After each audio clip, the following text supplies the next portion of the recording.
Opposition Chief Whip and Congress MLA from Mawlai constituency, PT Sawkmie, today has stated that he will not leave the Congress party.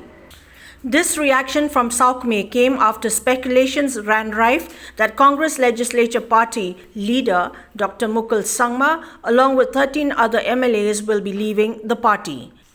Speaking to a section of the media, PT Sawkmie said that the forthcoming MLA by-elections in 3 constituencies in the state would be greatly affected if Dr. Mukul Sangma does leave the party, as reported in certain media houses.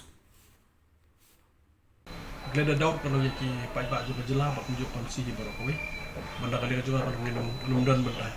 Kata orang very clear nginum dan benda. Kalau hang beri kalau ban in kongres ban join kalau ban kowe berada parti. Besoknya kalau ngi by election kamtan di kamar kan yang bekerja bala. Bak jeng mau pulang bagi don jengmen nanti kalau komuni kalau ngisudu jengmen. Ya preng jog ini mendengar i kalau mau mukul kita di channel ban kumukul keren kam dari Malaysia di tegang semua kerpa mula kalau ngabalahi kalau ngidon kam belum kami ngidon kam dari Shillong ngidon kam kalau ngabalahi gitu sistem bakini ki by election jom nanti di ki seat ke Malaysia mata kongres kan yo cincam